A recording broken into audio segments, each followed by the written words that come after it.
नाज़रीन नाम प्रोग्राम के लास्ट में ये मैं बात ज़रूर आपसे शेयर करना चाहता हूँ कि बहुत सी खबरें फैलाई जा रही हैं कि पाकिस्तान से ओवरसीज़ पाकिस्तानियों को जो है वो रोका जा रहा है, पाकिस्तान से फ्लाई करने नहीं दिया जा रहा, बिलखसूस स्पेन, इटली और यूनान के लोगों को। ऐसी कोई बात नहीं है, बहुत ज़्यादा लोग जो हैं वो पाकिस्तान से आ रहे हैं, कुछ इक्का-दुक्का वाक़यात ऐसे हुए हैं। और ये जो कहा जा रहा है 50,000 लोगों के जो है वो पासपोर्ट ब्लॉक कर दिए गए हैं, 30,000 के कर दिए गए हैं। एक साहब तो यूट्यूब पर ये कह रहे थे 2 लाख पाकिस्तानियों के पासपोर्ट ब्लॉक कर दिए गए हैं। आप इनकी जो है गुफ्तगू में ना जाए, हुकूमत की तरफ से कोई ऐसा ऐलान नहीं किया गया।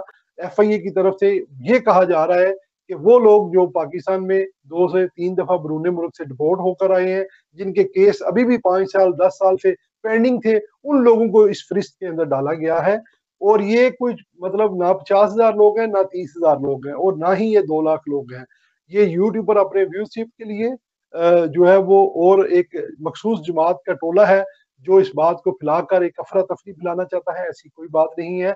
और ये इस्तेकाम पाकिस्तान ओवरसीज फोरम और एसएम टीवी ग्लोबल के प्लेटफॉर्म से हमने ये डिप्टी प्राइम मिनिस्टर मोहम्मद इसहाक डार साहब तक ये बात पहुंचाई है और उन्होंने ये यकीन दिलाया है कि हम ओवरसीज पाकिस्तानियों के साथ खड़े हैं और हम बिल्कुल ये बर्दाश्त नहीं करेंगे कि किसी ओवरसीज पाकिस्तानी के साथ नजायज ज्यादती हो।